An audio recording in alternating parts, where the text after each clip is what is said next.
Mes chers collègues, plutôt que d'ajouter mon grain de sel aux commentaires de l'inquiétante séquence politique que nous vivons, je voudrais repartir avec vous des mots d'Alexis de Tocqueville, qui fut un grand observateur de la démocratie moderne en son berceau, à l'heure où l'Ancien Régime rendait ses derniers soubresauts.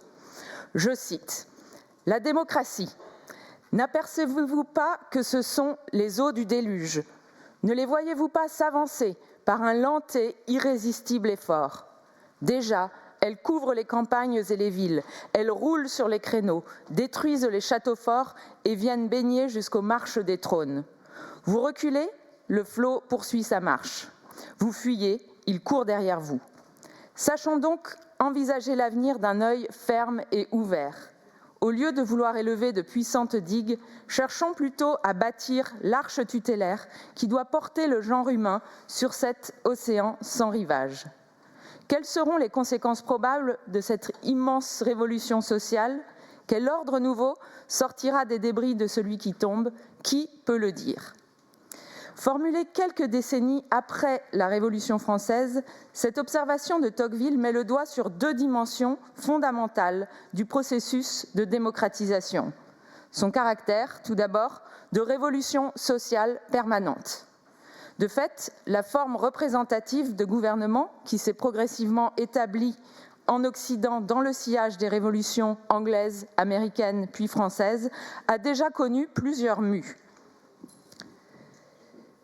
Depuis l'époque de Madison et Sieyès, quand la fonction de représentation était l'apanage des élites du talent et de la fortune, en passant par l'avènement des partis de masse, émissaires de groupes sociaux stables et bien identifiés, jusqu'à la volatilité contemporaine du vote. Nous pressentons qu'une nouvelle mue est en train de se produire sous nos yeux, à l'heure d'un grand chambardement technologique et géopolitique. Une mue inquiétante, mais dont nous sommes bien en peine de décerner les contours définitifs. Quel ordre nouveau sortira des débris de celui qui tombe? Qui peut le dire? C'est là le second aspect pointé par Tocqueville, celui du caractère instable, voire périlleux, de cet océan sans rivage qu'est la démocratie, une fois larguées les amarres du monde ancien, de son Dieu et de la fixité de ses trois ordres. Il n'est plus permis de douter que la démocratie navigue aujourd'hui en eau trouble dans tous les grands pays où elle avait planté des racines profondes. Et pour ce qui est de la démocratie française en particulier, on se demande si elle a encore un pilote à bord et si la boussole du dialogue entre le peuple et ses représentants n'a pas été jetée à la mer. Une chose est sûre, le pays ne se sent pas écouté.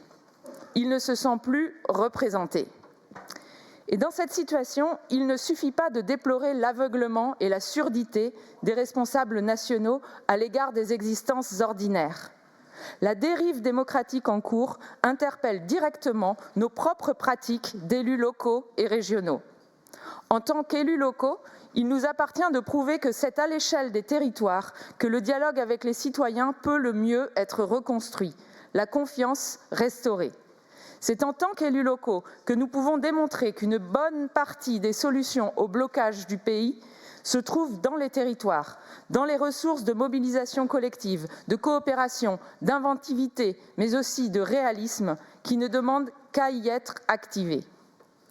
Or, qu'avons-nous fait de vraiment novateur, de vraiment radical, afin d'étayer, de revigorer la vie démocratique en Bretagne? Sommes-nous sortis des sentiers battus? Avons-nous bousculé nos méthodes quotidiennes, routinières, afin de consacrer suffisamment de temps et d'énergie à l'invention de nouvelles courroies de transmission pour le dialogue avec la société bretonne? Alors que nous avons passé la barre du mi-mandat, il semble au groupe Braise-Aglaise que ces questions, certes un peu simples, peut-être irritantes, doivent être posées. Dans une démocratie qui prend l'eau, deux attitudes sont possibles. Nous pouvons choisir de ne rien changer, nous fossiliser dans nos fauteuils et nous laisser porter, tels des somnambules, par un bateau ivre dont les rouages institutionnels tournent toujours plus à vide. Cela reviendrait à laisser le vent en proue au projet de centralisme autoritaire que portent les nationaux populistes. Ou bien nous pouvons décider de jeter toutes nos forces dans la bataille, afin de réarrimer le débat démocratique et le pouvoir d'agir aux confluences névralgiques de nos territoires. Or, ce second chemin, fédéraliste, ne pourra être tracé sans reprendre langue avec les Bretonnes et les Bretons. C'est là que se situe la priorité occultée, jusqu'ici refoulée, de nos discussions sur l'autonomie et la réunification de la Bretagne depuis le début du mandat. Nous avons adopté un vœu sur la réunification en 2021, un autre sur l'autonomie en 2022, et nous nous apprêtons à débattre d'un troisième en réponse aux ouvertures du Premier ministre sur un nouvel acte de décentralisation réitéré hier après-midi. Mon groupe est évidemment très favorable à ce que nous harponnions cette occasion de faire entendre la voix de la Bretagne. Mais nous considérons qu'il est au moins aussi important de porter cet exercice de persuasion sur le terrain, à hauteur d'homme. La réunification et l'autonomie de la Bretagne n'ont pleinement de sens que comme projet mobilisateur, de nature à raviver le débat public sur notre trajectoire collective. Dans notre vœu de 2021, la région s'était engagée, je cite, à prendre toutes ses responsabilités pour répondre à l'aspiration démocratique des Bretonnes et des Bretons en se donnant les moyens d'organiser un débat populaire et informé au cours de l'année 2023. Et à organiser, conjointement avec les collectivités et associations volontaires de Loire-Atlantique, une consultation citoyenne sur les 5 départements bretons, dans le cas où l'État ne s'engagerait pas à organiser un référendum décisionnaire à l'horizon 2024. Tout cela est resté lettre morte. Mais j'en profite tout de même pour relever qu'en dépit du chiffon rouge de la libre administration des collectivités qu'avait alors agité Paul Molac pour enterrer notre souhait d'une grande discussion animée par la région Bretagne à l'échelle des 5 départements, le débat itinérant lancé par la ville de Nantes il y a quelques semaines, qui a voyagé jusqu'à Quimper, n'a suscité aucune accusation d'ingérence de la capitale historique sur la capitale de la Cornouaille. Nous espérons donc, Monsieur le Président, que le débat avec les citoyens que vous nous annoncez désormais pour 2026 se tiendra. Alors que le corps social n'a jamais été aussi fragmenté, il est de la responsabilité des élus régionaux de jouer à plein leur rôle d'intermédiation pour réamorcer une dynamique collective en Bretagne. Bien sûr, nous apprécions les vertus de la CTAP, du dialogue en chambre avec les élus des autres échelons territoriaux. Et nous comprenons les prudences de nos collègues de la majorité et de la droite qui sont vite rattrapés par la patrouille départementaliste. Mais le respect diplomatique du statu quo est-il la réponse la plus avisée lorsque tout le système menace de s'affaisser ? Il nous semble que le fond du débat n'est pas seulement de déterminer comment sera redistribué le pouvoir entre l'institution régionale d'une part et les collectivités infrarégionales de l'autre. Prenons garde à notre goût pour la mécano institutionnelle. Il est peu partagé par les citoyens. Notre projet d'autonomie pour une Bretagne réunifiée devrait nous conduire avant tout à chercher les voies d'une revitalisation démocratique de nature à irriguer en profondeur le tissu social et territorial breton sans prohiber l'émergence de configurations à ce jour inédites. À cet égard, le groupe Brézaglaise est tout prêt à balayer devant sa porte.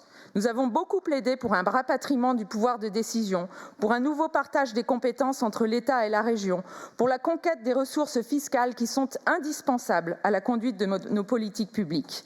Tout cela est nécessaire. Mais nous n'avons pas assez explicité la manière dont nous imaginons de donner vie et épaisseur à ce projet. Pourtant, les possibilités sont multiples de redonner la parole aux citoyens. Nous pensons par exemple, et cela a été dit par Carole Lebéchec, à la place que pourraient trouver les cahiers de doléances dans nos délibérations, ou encore au pays dont nous avons régulièrement parlé ici et qui devraient, selon nous, être au cœur de l'action régionale, non parce qu'ils sont des fétiches du discours régionaliste, mais parce qu'ils sont le véhicule d'une alliance renouvelée entre urbain et rural, un terreau vivace de participation citoyenne et le socle de coalitions inédites entre habitants, acteurs associatifs et économiques, élus et scientifiques. En effet, nous avons la conviction que les bassins de vie, au sens fort du terme, celui de l'habitabilité, sont une pièce essentielle de notre avenir démocratique parce qu'ils permettent de tenir ensemble 3 sous-bassements de la vie commune: l'aménagement du territoire, la santé des écosystèmes et les attachements affectifs. Pour conclure, chers collègues, si nous pensons avec Tocqueville que la démocratie est un mouvement permanent, le fruit d'un engagement actif et éveillé de toutes ses parties prenantes dans la vie publique, alors il appartient à chaque génération de lui imprimer une nouvelle impulsion.